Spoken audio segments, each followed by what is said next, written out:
할렐루야, 반갑습니다. 여러분, 계속해서 말씀을 나눠보겠습니다. 여호수아서 11장 15절 말씀. 여호와께서 그의 종 모세에게 명령하신 것을 모세는 여호수아에게 명령하였고 여호수아는 그대로 행하여 여호와께서 모세에게 명하신 모든 것을 하나도 행하지 아니한 것이 없었더라. 아멘. 여러분, 성도들은 하나님의 명령을 철저히 이행해야 합니다. 방금 15절을 보게 되면 이 여호수아가 하나님의 명령을 하나도 빠짐없이 이행하였다고 이야기하고 있습니다. 이 명령은 신명기서 2장 16절에 나오는 내 하나님 여호와께서 내게 기업을 주시는 이 민족들의 성읍에서 호흡이 있는 자는 하나도 살리지 말라라는 것으로 하나님께서 모세에게 명령하신 것이었습니다. 이 명령은 모세가 가데스의 무리박 물가에서 반석을 쳐서 물을 내어 백성들에게 마시게 할 때에 분을 내므로 말미암아 하나님의 거룩함을 나타내지 않았기 때문에 하나님께서 모세의 가나안을 보기만 하고 들어가지 못하게 하심으로 여호수아에게 유언으로 명령되어졌던 것입니다. 이러한 상황이었기 때문에 여호수아는 이 명령을 직접 하나님부터 받은 것은 아니었지만 하나님의 명령으로 모세에게서 받아 하나도 남김없이 이행하였던 것입니다. 이와 같이 하나님의 명령은 간접적으로도 주어집니다. 하지만 그것도 동일한 하나님의 명령입니다. 따라서 그것은 온전히 이행되어져야 합니다. 하나님의 명령은 그것이 하나님이 아닌 누군가에게 전달되어졌다고 해서 그 명령을 이행해야 할 의무가 줄어드는 것이 결코 아닙니다.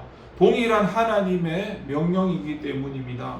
하지만 하와는 하나님께서 하신 선악을 알게 하는 나무의 실과는 먹지 말라는 명령을 아담으로부터 전해 듣고서도 그 명령을 이행하지 못했습니다. 심지어 직접 그 명령을 받았던 아담까지도 이행하지 못하였습니다. 그래서 그들은 하나님께 주신 축복의 에덴 동산에서 쫓겨나게 되었지요. 지금의 저와 여러분, 우리 성도들도 하나님 명령이 글자로 된 성경에 기록되었기 때문에 그 속에 있는 하나님 명령을 너무 쉽게 생각하는 경향이 있습니다. 말씀을 읽고서도 그것을 철저하게 이행하려고 하지 않습니다. 교회에서 설교를 통해서 오늘날에 적용되어 다시 명령되어지지만 우리의 귀에서 쉽게 흘려버립니다. 하지만 하나님의 명령은 더 이상 구약의 족장들이나 선지자들에게 전달되어졌던 것처럼 직접 전달되어지는 것이 아닙니다. 그리고 이제 하나님의 명령은 성경의 말씀으로 전달되어집니다.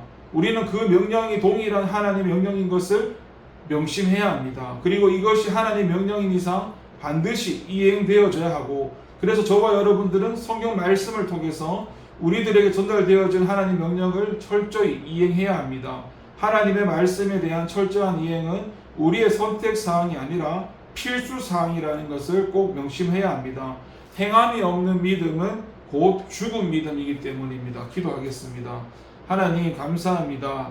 하나님께서 모세에게 말씀했던 그 명령을 이제 여호수아가 그 명령을 다 수행하고 이행하게 됩니다. 하나님께서 직접 명령하신 것은 아니었지만 하나님께서 다른 사람에게 명령한 것을 통해서 이제 그 명령을 여호수아가 받게 되었고, 그렇게 모세를 통해서 받은 그 명령을 주신 분은 하나님이셨고, 그렇게 그 명령을 다 수행했던 것처럼 오늘날 우리에게 성경 말씀을 통해서 명령하시는 그 명령도 하나님이 직접 하지 않으셔도 하나님이 말씀을 통해서 또 우리에게 그렇게 말씀하시는 것으로 우리가 그것을 문자적으로 이해할 것이 아니라 하나님이 출발되어져서 하나님이 말씀하시고 명령하신 것에 대해서 우리가 그 말씀을 오늘 본문에 나오는 여호수아처럼 우리 역시 말씀을 이행해야 한다는 것입니다. 두렵고 떨리는 마음으로 말씀을 따라 살아가는 저희가 되게 하여 주시옵소서. 감사드리고 예수님의 이름으로 기도합니다. 아멘.